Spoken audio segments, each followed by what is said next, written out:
Most of my neighbors, every morning at 5:30, they're getting up. They're getting on that LIE, and they're praying it doesn't rain, snow, sleet, or there's no accident, because that 50-mile commute into New York City can turn into 2 hours in a hurry. I like to joke that I like to sleep till I'm done. And to me, being able to get up at 8:30 or 9 o'clock, what do I do in the morning? Same thing, I get up, I check my emails. I grab the newspaper, I return some phone calls, I set up some three-way appointments, I see what kind of appointments I have that day, one-on-one appointments, meet with some consultants at a Starbucks or a Dunkin' Donuts or an in-home. I try to get a workout in every day. It's nice while most people are at their jobs, I can go shoot to the gym for an hour, and then every night I'm someplace. Every day during the weekend I'm at somebody's house doing a presentation, whether it be in Yonkers or Staten Island. I'm out just about every night, but I wouldn't trade it because I don't have to answer anybody. If I want to take off 2 days, I can. I think that we're very blessed that we can be the architects of our own future. We get to design what we would want our life to look like, and then we get to go ahead and execute that plan together as a team. And not many people can work together as a team and really have quality time together and learn to value each other's strengths. So it adds a whole nother level to your relationship.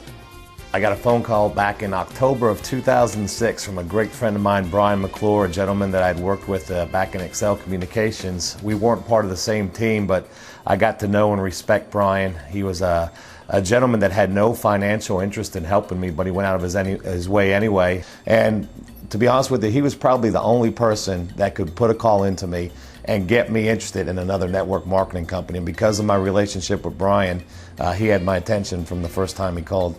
When you're part of something and you're on the wrong side of timing, in other words, you see people become very successful and you wonder, why not me? And you realize it's nothing you did wrong, you were just a little bit too late. And then you realize you've got that opportunity all over again, but this time you're on the right side of that big wave of momentum. It drives you to go out there and work. Plus, I love what I do. I mean, I wouldn't trade it for anything. I love what I do. I've seen him through different phases of our relationship and in different businesses where there's times that you get down, you got to drag yourself out of bed, you got to drag yourself out to meetings, and you're not excited to do it, and he's excited to do it. It's almost, it's like a little kid getting up every morning for Christmas in our house because he can't wait to go help people have success and help us have success. So it's exciting. We're having a good time building this. At first, I didn't want to believe it. But the more and more I looked at it, I saw the success other people were having. I initially passed on this business just to show you don't have to be smart to make money on it. I passed on it, sat back and watched it happen, and then 6 months after it opened in New York, I jumped on board because it was costing me too much money not to be part of it.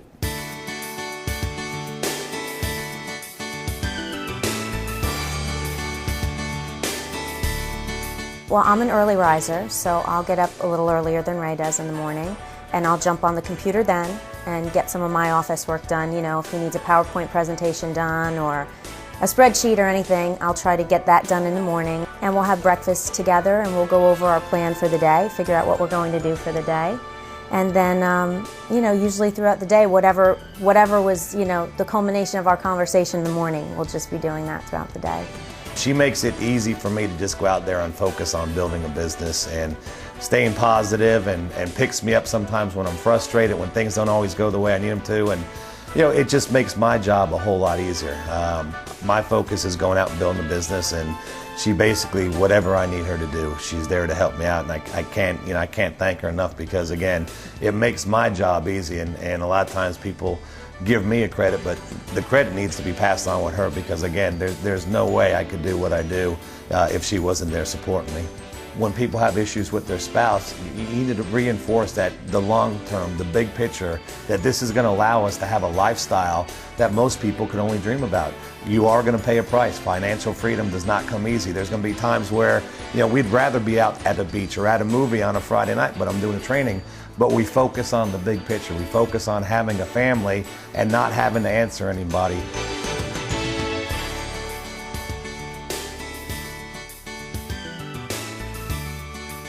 My results have far exceeded expectations, and I think that's two reasons. I think the opportunity to be part of the deregulation of something that's only going to happen one time. I think electricity and gas attracts people to this business. It's something that everybody already uses. I think you partner that up with the economy, the state of the economy right now. the price of gas, the real estate market, unemployment. So people are looking, and then when you take all those factors and partner it up with the compensation plan that we've got, I've never seen a business that duplicates the way that this does. I've signed up 11 or 12 personally sponsored consultants in 9 months, and it's turned into almost 2,000. And the reason is simplicity. Simplicity duplicates, and also getting people paid duplicates. It's so exciting. It's just to be able to help other people have success while you're having success, not to worry about having to pay, having any bills or any debt, to have the comfort of being financially secure. You sleep really well at night, so it's a good thing. Well, and the big wake up to me was I was in the hospital on 4 different occasions over the course of 60 days, had to shut down Ambit completely, couldn't do a presentation, couldn't leave the house for over 2 weeks. And while that went on, because of leaders like Norbert Hennessy and Aidan Ruan and Nick Patterson, and I can go on and on and on, our organization continued to thrive. What job would allow both of us to have taken not a week, not a month, but months off to take care of our own health without worrying, still have money come in, not have to worry about calling anyone, just be able to completely focus on taking care of our health. And not to mention, in the times of crisis and adversity, because you're building a team and everyone's helping one another and pitching in to, everybody wants to attain their goals and we're all helping each other. When we've had, family emergencies, everybody pitches in. We couldn't get more well wishes and more support. So it's like an extended family as well.